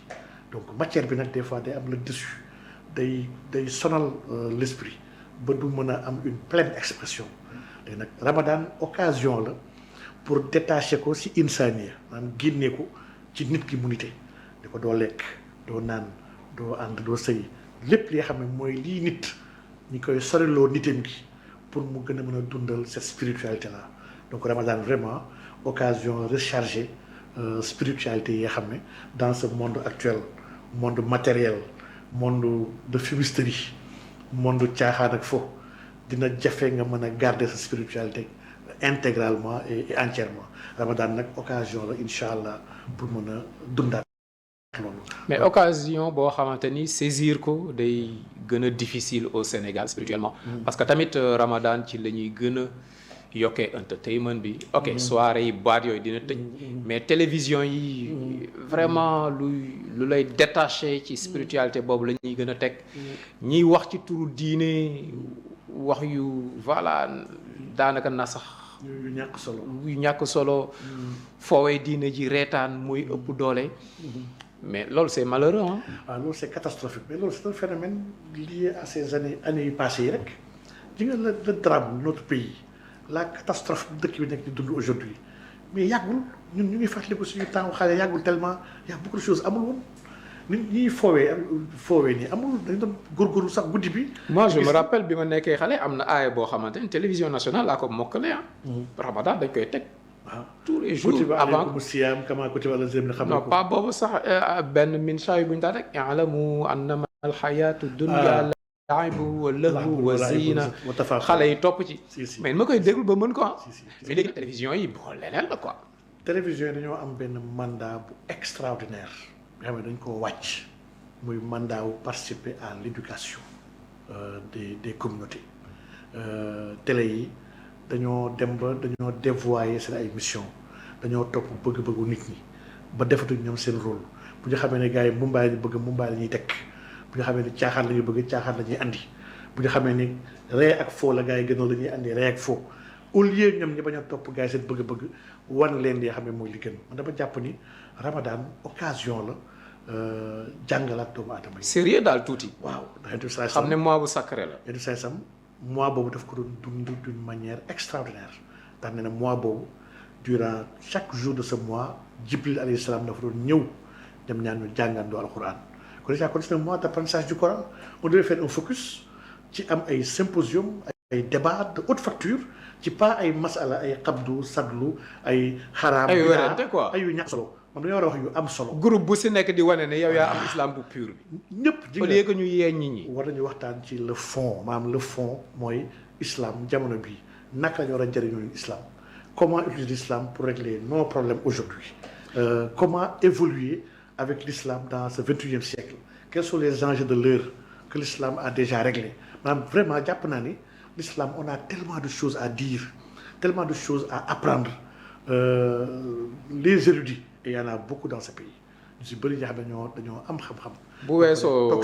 fo boobu folklore boobu ñu gis si luy xaw a nduroog mbewte léegi daal ci jamono nit même bu feebaraan. nga xam ne mënul woor moom xam na ni mënul woor mais day am kersa nit ñi xam ne woorul day nëbbatu léegi nag nit day nekk en bonne santé nekk jeune ñu koy dem tàllal ko micro mu ne moom woorul mais loolu lu bees loolu tamit loolu ñàkk jom la ak fayt bi nga xam ne ñoo si njëkk interpellé ce sont les parents Pape Cheikh dëkk bi waajur yu bëri ils ont failli à la mission jàngaluñu yaruñu seen ay doom ci diine nit ki nga xam ne da nga am doom alxuraan dafa waxoon ne qu anfusakum wa ahlikum maanaam yàlla dafa ñu obligé ñu protégez-vous de l'enfer ainsi que vos familles dafa am rôle bi nga xam ne parent dafa ko am ci njabootam jàngal ko diine yar ko ci diine xamal ko diine ba pare entraîné ko ci diine ba ni muy màggee ki nga xam ne yéen tam wax na ko ci xadis sax nee na alxayru mu ne aadatun mu ne mbaax tàmm rek la habitude kese la ku ñu tàmmal mbaax depuis temps xale day màgg cëram yi nangu baax waaye ki nga xam ne tàmmaluñu ko mbaax day am problème ci mbaax man personnellement am na kenn ki xam ne dama ko xam ne ma tudd turam sama collègue la woon mais mënul woor weeru koor il souffrait donc on avait le même on parce que kenn yaruñu ko ci donc pour dire que jamono bii les parents ont failli ñu ngi privilégier le matériel daw ci nga yor xale bi dundal ko sànq ko faj ko que jox ko ay jikko yu rafet ak yar ko ci diine nit da nga ko war a yar capital boobu maanaam lii mooy li ëpp solo ci devoiru parent mais problème mu Sénégal tamit est-ce que du ñàkk xam lu ñuy wax maarifa xam seen borom Allah la tudd moom mooy kan fan la ñu féete suñu borom la du suñu morom suñu borom la et ban relation lañu war a am individuellement ak moom lu tax moom la ñu war a gën a bëgg que ñëpp yooyu tamit bokkul tamit suñu débat yi trop oustaz yi duñ ci wax lu bari xam ñu kan mooy Allah loolu du parents yi kese loolu moom c'est les religieux de manière générale arab dafay wax naan faaqidu shay la yu'ti mu ne ku ñàkk dara lu ko joxe ki nga xam ne xamul mënul xamle alxuraan daf ñu wax aaya bu am solo ne wa maa xalaqtul jinna wal insi illa liya'budun ulamaaw yu gën a mag yëpp nangu ne illa liya'budun boobu teggi bi sharia la waaye dëgg-dëgg li yàlla bëgg ci création bi li yaarifun la pour ñu xam ko la dafa bëgg ñu xam ko mooy maarifa bi nga wax am na xadis sax bu ñu xadisul qudsi bu yonent bi sallam jottali buy naan aarifuni qabla an taabuduni fa in lam taarifuni kayfa taabuduni donc kon xam-xam bi al ilmu moo jiitu jëf en réalité boo xamul mënoo jëf yàlla nag subhaanahu wa taala boo xamul kàttanam pour nga wóolu ko day compliqué day jafe trop boo xamul fi mu la féetee doo ko bëgg ni nga ko war a bëggee yàlla nag dañ ko war a xam maanaam dañ ko war a xam yaa benn évolution yaa une marche spirituelle bu nit ki war a am diggante ak borom un rapport particulier une relation extraordinaire bi nga xam ne nit ki dañ ko war a cultiver ci moom diggante ak boromam day wax ne ba ci nafsu doomu aadama nafsu boobu dafa am ay marches yu muy am vers la perfection quitté ci nafs amaratun bi as-suu'i mooy nafs bi nga xam ne qui te pousse vers le mal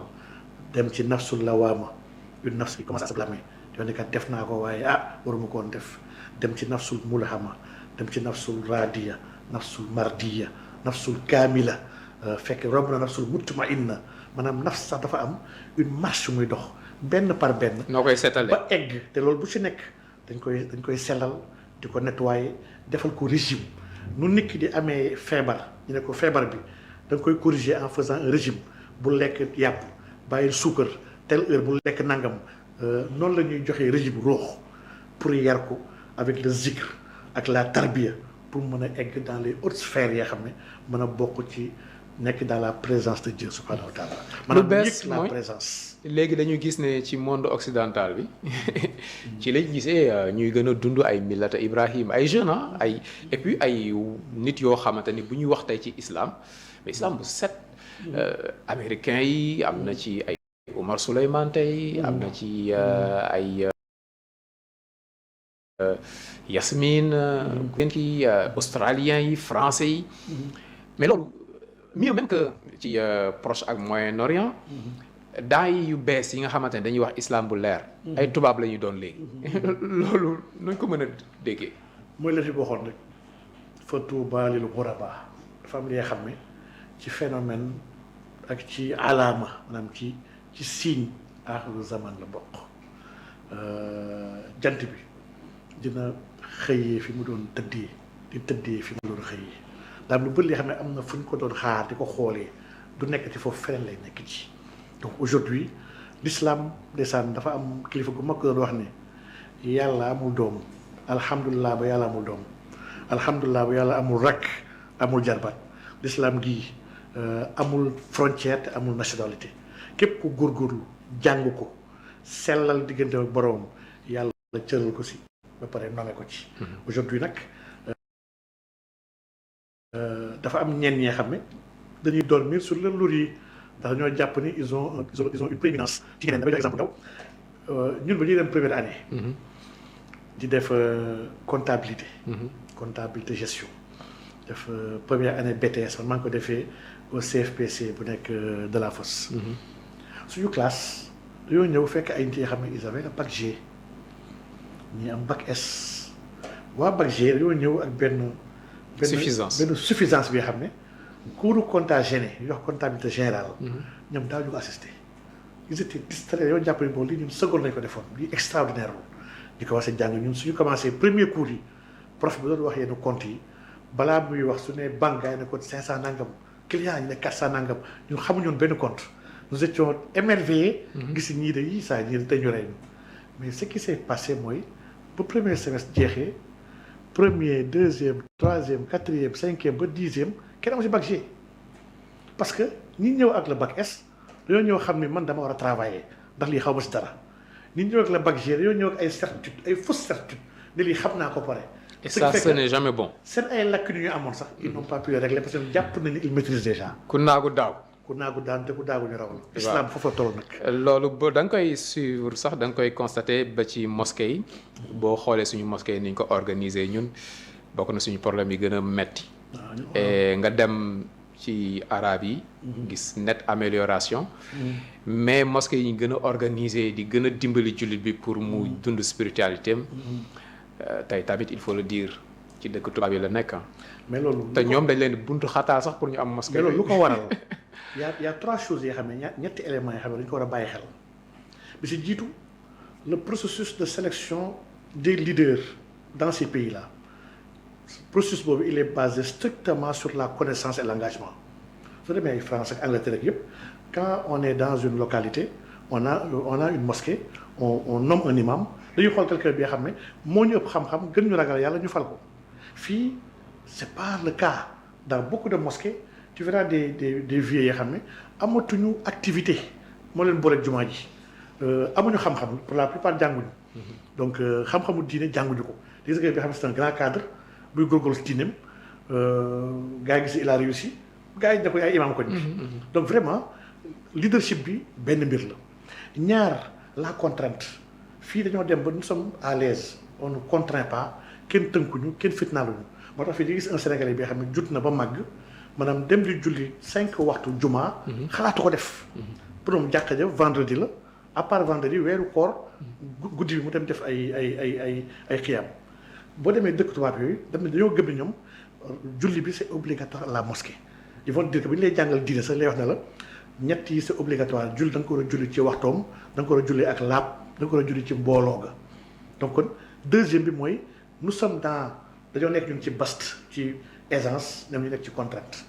mais ñetteel bi mooy l'engagement man loolu Pape Cheikh dama ko yàgg seetlu nag dama gis ni nga tuubee ni quelqu'un qui est arrivé à l'islam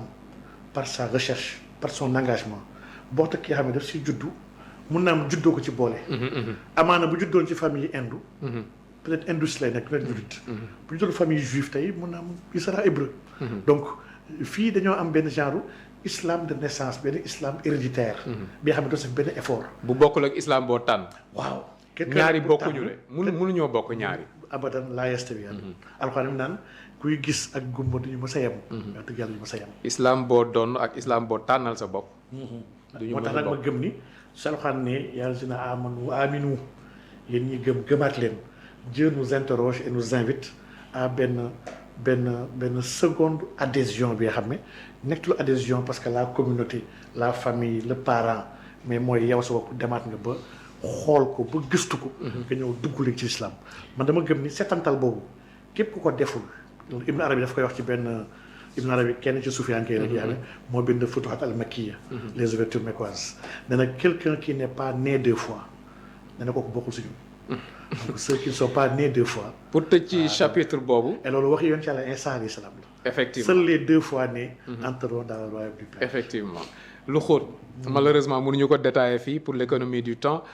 mais bëggoon naa ñu wax ci benn particularité en Occident. France ak l'islam. mais France acharnement bi ñu def ci musulman yi. waroo sol jàllaaba. boo soloo jàllaab ñoo jàllaab bi warul ample dafa war a xat. hijab waxatuñ ko. et boo demee ci julli ji ñu topp la ca jàkka ja. mën nañ fekk ab musulman si jàkka jamate ko du dara. et puis phénomène la du mujj fenn enquête bi. voilà léegi yamatuñu foofu nee nañ boo amagul 16 ans waroo woor. mais lan moo xew France lan mais affaire bi la France mène une bataille acharnée contre l'islam lu tax loolu parce que la France est prise en otage par 2 groupes yoo xam ne ñoom ñaar ñëpp ils ont identifié l'islam comme leur ennemi. Le premier groupe c'est le sionisme les sionistes dañoo am doole biir France moo tax mën nañ fa caricaturer yoon ci Yàlla Muhammad mën nañ fa fontoo ku mu neex mais les sémites su ñuy wax sax naan antisémitisme non c'est extraordinaire les juifs sont intouchables en France moo tax juddoo nañ sax bu mu nekkee di leen fontoo dañ ko fa dàq. waaw dañ ko jël àtte ko ne ko fii doo fi nekk. donc kon le sionisme est un grand ennemi de l'islam en réalité le sionisme aujourd'hui essaie même d'infiltrer même l'islam pour yàq ko de l'intérieur donc à fortiori nag de l'extérieur du may dara l'islam. Le deuxième groupe c'est la franc-maçonnerie la France bu fàtte ni elle était dénommée la fille aînée de l'église la France était très chrétienne ses racines chrétiennes étaient extraordinaires loolu vraiment depuis ñoom Philippe le Bel les croisés. di ko bu ñu gisee jeunes yi di woor di ko observer même bu ñu dul julli sax dañuy woor. c'est catastrophique loolu da leen pour ñoom c'est catastrophique. Le rapport Montaigne génn daawaat jikk sur l'état de la religion et de la foi en France avait alerté les autorités françaises dañ ko xool ne non c'est pas normal là y a benn recrudescence de l'islam bañ na ko sax dans tous les quartiers surtout pour les moins nantis képp ki nga xam ne commencé nga dugg ci l'islam di dem juma di dem à la mosquée tu es fiché y a vraiment tu es fiché ñu lay topp parce que yow jàpp ni kii mun na am un de ces 4 il va se radicaliser donc ñoom ils voient en l'islam une menace en réalité. mais c'est de l'acharnement sur les musulmans. acharnement la depuis le voile depuis la question du voile. ça devient compliqué d'être musulman là-bas léegi ñoom lu ñuy def dañuy génn. la loi Pasqua depuis ñu taxaw sax ne jumaa yi seen nodd gi dañ ko fa tere dindi haut-parleur yi pourtant église yi ñu ngi rëq ay nganti cloche ça dérange personne les bonnes sœurs ont des voiles ça dérange pas l'Occident mais quand une musulmane a un voile c'est problématique les partous les parties de sexe à 3 à 4 ñoo jàppale sa liberté la mais la polygamie nga ne non c'est pas normal donc pour dire que l'Occident a une guerre contre l'islam qu'elle assume dafa ko assumer nag te man dama ko nangul ndax l'islam n'a pas fondé l'Occident. La France ne doit rien à l'islam tabaxu ko léegi nag nous autres pays yoo xam ne ñu mel ni Sénégal ak ñeen ñu mel ni ñun nga xam ne on doit tout à l'islam ñun les fondements de notre pays islam a ko tabax première université yi suy dëkk yi islam la les plus grands réformateurs ay musulmans la ñu woon les grands résistants ay musulmans la ñu woon premier bind yi joxe xam-xam islam la woon avec suñu théologiens ak boroom xam-xam yi l'astronomie ak l'astrologie yëpp islam la donc ñun tam dañoo am devoir sàmm suñu islam téye ko bañ ko fowee bañ kenn caaxaan ñu ko donc vraiment l'Occident est dans son rôle man dama gëm ni dafa am abiyaat sax yoo xam ne sama sëñ daf ko bind ci benn téereem bu am solo bu ñuy wax Saylul Qalbi te dama tudd Saylul Qalbi bil Mustafa al Hibbi ila hadrati Rabbi muy wax la marche du cœur dans l'amour du prophète sallallahu alayhi wa sallam ci téere bi am na fenn fi mu naan bu eggee ba Paris dafa nekk Paris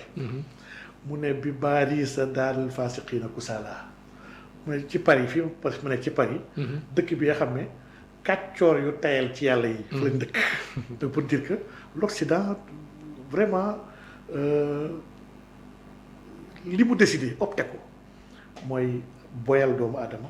bàyyi nafs mu libre kenn bañ ko tënk. yàlla ñu renvoyé ko au ciel ñoom la terre ñu doxal ko seen bopp. loolu la ñu wax. bon sur le plan géopolitique Ramadan tamit nekk actualité islamique day gën a fës ci plateau yooyu plateau tubaab yi. et gis nañ ne ay provocation tamit da ciy bari parce que ñoom dañ jàpp ne jihadisme bi ci lay gën a yokku. bu dee Israël provocation yi tamit. dañ koy gis bu juma jotee musulmans yi ñu tànc leen fenn fii amuñu droit accès ci yenn masjid yeeg yooyu. donc sur le plan géopolitique tamit toujours ay tension lay indi Ramadan. bu baax parce que Ramadan wax dëgg yàlla moment de ferveur spirituelle bu nganda la et partout où un musulman se trouve Ramadan mooy jët moment bi nga xam ne mënul ñàkk manifester sa foi avec des rassemblements des tarawih et cetera yoo xam ne et loolu ça gêne ça choque ñi nga xam ne vraiment ce sont des traditions un peu occidentalisées judéo-chrétiennes donc ñoom mënuñu tolérer noonu vraiment islam ils voient en islam un problème donc et loolu tamit kenn ku nekk ak taarixam jàpp naa nag ni les musulmans war nañu gën a góorgóorlu woon na la mooy islam ndax islam dafa am malchance aujourd'hui dafa am ay noon yu am doole ba pare organisé ñun jullit yi amuñu organisation même bu dee yàlla jox ñu doole waaye dafa mel dañoo nasax ndax ànduñu muy benn ñaar ñu am devoir ñeen ñoom yu ay noon dañoo xamul ñu am devoir xamal leen lan mooy l'islam bu yonent bi sasam jàngale ndax l'islam ñu bëri ñu ngi koy caricaturer di ko ŋàññ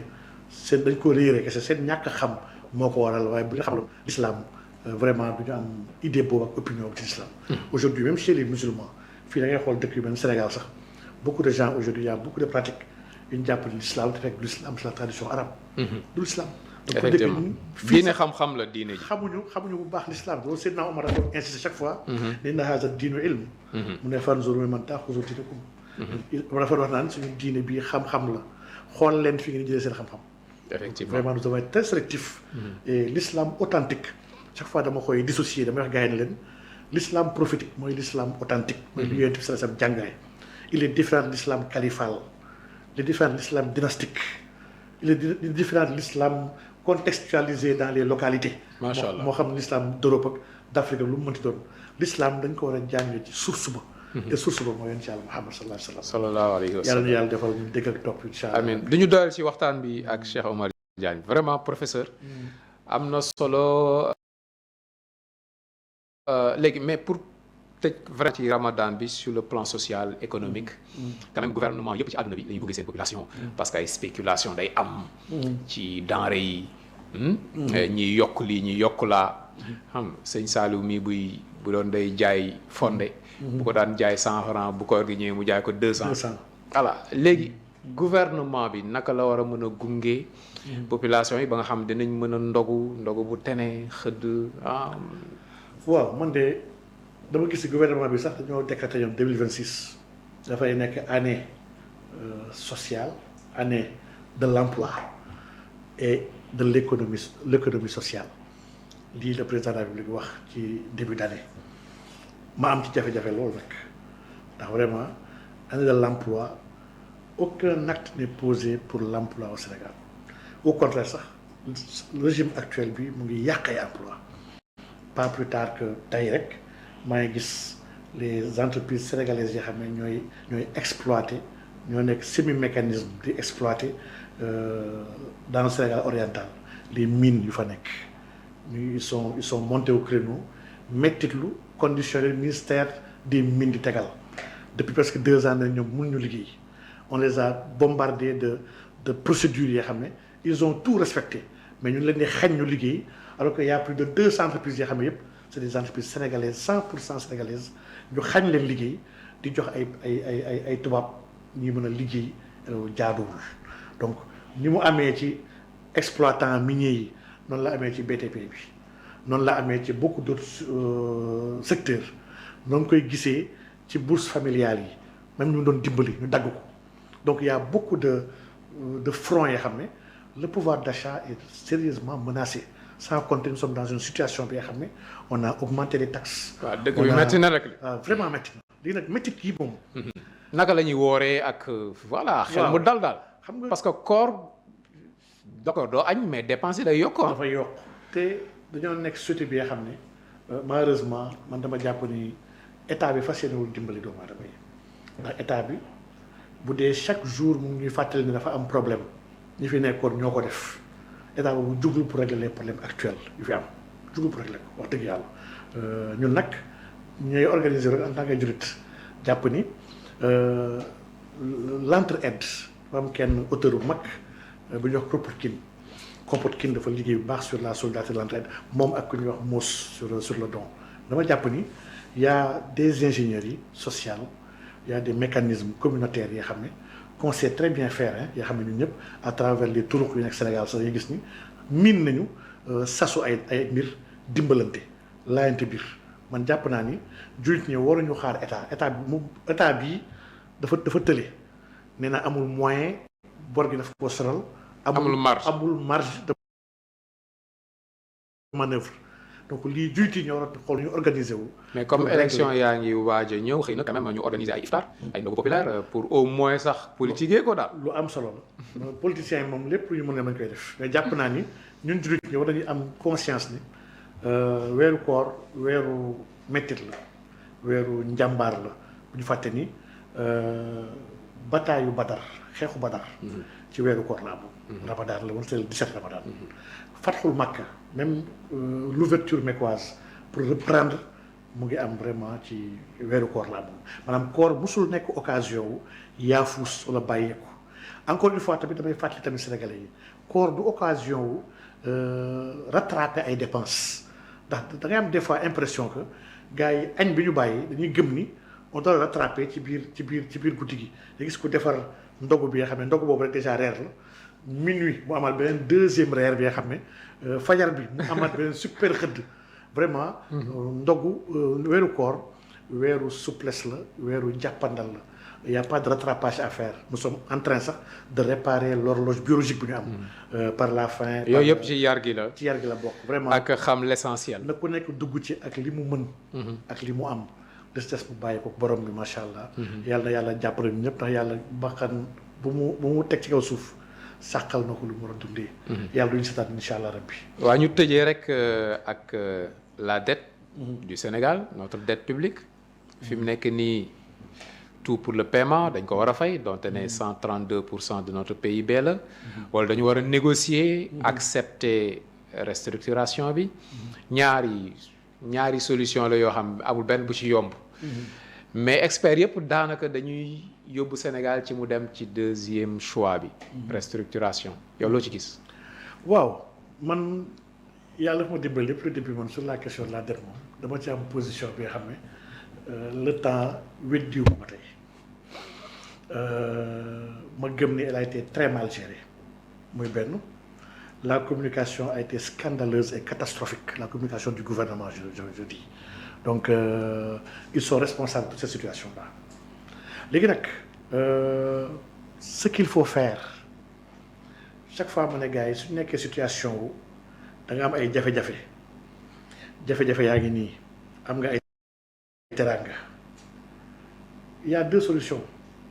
soit da ngay wàññi sa dépense pour bañ a am jafe-jafe loolu lañ ci ma xool noo yokkee sa ay recettes pour mën a faire face jafe-jafe yi ñaari yoon yi kese moom pour un état avec le levier budgétaire aujourd'hui dafa am une levier bi nga xam ne levier bi état amu ko mooy le levier monétaire maa ngi fàttali ne soo fàttali ko deuxième guerre mondiale durant la guerre américains yi ñu doon xalaat seen xalaat yi moo nekkoon réorganiser monétairement le monde avant la fin de la guerre ndax comprendre loolu mooy la grande guerre la guerre monnaie la moo tax en 1944 ñu taxawal Bretton Woods woo ñëpp y avait des délégations de tous les pays ñu négocier l'étalon or dollar ba téye ko guerre gi jeex ñu ko ne doxal donc vraiment partout dans le monde ça y a mes problèmes la crise des années 30 bu mu amee la réponse a été monétaire la France avec la reconstruction 45 la réponse a été monétaire quand tu n'as pas le levier monétaire même boo amee le levier budgétaire tu peux rien faire aujourd'hui quand le président dit que année 2026 bi année économie sociale la et on parle pas d'hybridation des ressources on parle pas d'accompagnement monétaire. kon mënuñu créer richesse ñun nga bëgg a wax. ñun avant bu ñu amul monnaie boobu. du ñu am les coûts de change en réalité. et donc vraiment il y a 1001 solutions man am na solution yu bëri yoo xam ne dama jàpp ni peut-être gouvernement bi dafa amul xalaat en réalité et lii moo dommage li dommage mooy bu ñu amul xalaat war nañu mën a woo appel à idée bu nga xam ne appel à candidature bi appel à idée. na gars yi parce que xalaatkat yaa ngi fi si dëkk bi ñu ngi si diaspora bi voilà des gens yoo xam ne régler problème dëkk bi doy leen 48 heures wax dëgg yàlla donc c'est réglable le tout fiscal bi ñu jël ñoom jàpp ne lépp ay impôt ko def erreur la je donne l'exemple sànq rek maa koy wax un ami États-Unis bu Trump la loi budgétaire la loi bu bees bu 2026 mais dañoo def ay dañoo andi des remboursements rétroactifs d'impôts pour mën a jox yokk pouvoir d'achat américain yi on a la Fed dafa joxe ay taux yoo xam ne dafay wàññi taux mi wàññi taux dafay booster waat tout ce qui est immobilier tout ce qui est secteur manufacturier bi yëpp mais dafa xëyaat mu teg see exonération Trump a exonéré les heures supplémentaires les pourboires tout ce qui est investissement dans le sol américain daf ko exonéré donc au contraire soo bëggee booster la production et la consommation c'est pas en taxant nga koy def c'est en libérant des taxes ngay dimbali gars yi yokk seen pouvoir d'achat pour ñu mën a consommer. Donc vraiment ñun on n'a pas de amuñu ay banques les banques yi fi nekk fii c'est des banques étrangères nous n'avons pas de conseil scientifique te lii un ami le docteur Bokoum dafa si waxtaan bu am solo bi am na maa ngi ko si ziaraale mais Pape Cheikh dans un pays sérieux au-delà des ministères ak lépp mais war na am benn conseil bi nga xam ne fi ñu war a dem nañ fay demee daf ko war a gëstu di ko xam avant ñu fay dem war ñu nekk ci dans la précipitation dans l'urgence on doit réfléchir mûrement def ay études d'impact di xam di peser di xam pour ak contre yi di évaluer et cetera Sénégal tous les pays sérieux ay France États-Unis dëkk yëpp ils l'ont Sénégal projet yi am sax su amee étude d'impact wala analyse des coûts sax c'est parce que ay partenaires au développement ñoo ko imposé. fi mu nekk nii wala exemple gerte gi waaw. exemple gerte gi ça en dit long ils ont créé sur la fiscalité. dañuy dindi taxe exportation bi ils comptent retirer là-bas 9 milliards. qu'est-ce qui signifie 9 milliards soo defoon analyse coût bénéfice xam 9 milliards ma bëgg a teg ci exportation bi xañ ko borom gerte yi lan impact la nar a am sur le pouvoir d'achat de l'agriculture ban jeexit lay am ci gerte gi mais gerte gi mu ngi si àll bi instant mu ngi des gars yi ñu ngi jooy ba léegi le gouvernement a très mal géré la question de la campagne arachidière cette année-là et aucune tête n'est tombée maanaam voilà un gouvernement bi nga xam ne def na ay conseil interministériel tous les départements waxtaan nañu ils ont planifié ils ont séquencé ut nañu ay semences placé nañu ils ont fixé des quotas des nombres ak lépp dem ba cappaandaw ga aujourd'hui mais mu doon flop. mais des gens te amul responsable. bazar sax à 225 francs 200 francs ci ay marché noir état bi xam ne moo fixé 305 francs lay jaay maanaam lii c'est catastrophique mooy tu planifies mal ba ma ko waxee dama si amoon sax ay saaga ba ñu demee ba si cappaandaw gi ma gis arrêté wu ministre du commerce ba noonu léegi mën a exporter dama ne lii c'est un aveu d'échec donc on pilote mal les choses li ñuy def aujourd'hui lii taf yëngal la ak pilotage à vue. léegi loolu jeex xaalis boobu 9 milliards ci gerte gi donte ne conséquences yi day metti sa population sa économie jeex xaalis boobu lan la urgence moo koy indi. jaaxle ñàkk solution ok jaaxle. parce que suñu demee même moom la gën a nduru même les valeurs de correction ils avaient prévu 0,96 milliards ci foncier moo koy dem bay planifier moins d'1 milliard dinaa ko am ci valeur de correction yi par rapport au domaine nga xam ne c'est catastrophique kuy planifier ne non alcool yi maanaam ci sàngara geeg yëpp taxes yi may yokk taxes yi may yokk 65% dinaa ci am 7 milliards 7 milliards ça signifie quoi ci un état boobu un budget de plus de 7 000 milliards donc jeu de hasard yi naa si récupérer 300 milliards donc lii day wane ñàkk am xalaat ak ñàkk am solution mooy waral ngay bëgg taper surtout à la va-vite pour jeex fii Krugman dafa am lu am solo lu mu waxoon dafa ne woon un pays bi nga xam ne dafa désorganisé un pays bi nga xam ne affaibli pays bu ndóol austérité kese mënu ko régler taxe kese du ko régler il faut que identifier les moteurs de croissance clés ba pare nga travailler sur ça. C'est ce qui manque même dans la presse il y a pas de les moteurs de l'économie xamuñu ko en fait c'est que quand tu vois la chose da ngay xam ni même avec la SND c'est un cabinet moo ñëw bindee ak ma gars yi tàmm nañ bind taf yëngal yooyu mooy yi nga xam ne àdduna bi moom la ñuy bind même PSE sax dañu koy bind loolu lañ defoon donc bind nañ des choses yoo xam ne c'est pas réel sénégalaise. mais c'est quoi dire la vérité aux Sénégalais tey wax dëgg Sénégalais économiquement bu dee yow yaa nekk ci nguur gi mooy wax leen ne solution gisaguñ ko non. mais quand on t'élit pour nga joxe ay solutions mais tu n'as pas le droit de dire que solution gisuma ko. ok da nga war a joxe solution saa wul solution da nga war a démissionner. parce que fi mu nekk nii bu dee FMI d'accord ne notre dette est soutenable mu d'accord pour gunge ñu injecter xaalis amuñu yeneen partenaires yoo xamante ni mën nañu wuutu FMI bu FMI tëjee robinet yi. amuñu ay ressources naturelles yu mën a vraiment consolider suñu budget mais lan la ñuy def. moo tax ma ne kon lii mooy ñàkk solution dëgg sama misaal mooy ku doon kër. doon ay bor papaam bàyyil ko bor yu bëree bëri muy jooy ci bor yi chaque instant di wax ci bor yi te xamul ni kër bi ko papaam bàyyil ci biir kër gi y a ces objets yoo xam ne objets yooyu rek ay milliards lay jar c'est des chefs-d'œuvre yoo xam ne unique ci àdduna bi ay tableau Picasso sax mu ngi ci biir kër gi mais moom gisu ko mu ngi taxaw di jooy sama papaam dafay bàyyi 50 millions de bor te kër gi 20 millions res lay jar ñun on a des milliers de milliards. Entre nos mains. ñuy jooy dañoo am benn boru 11 milliards bi nga xam ne de dollars dette cachée donc di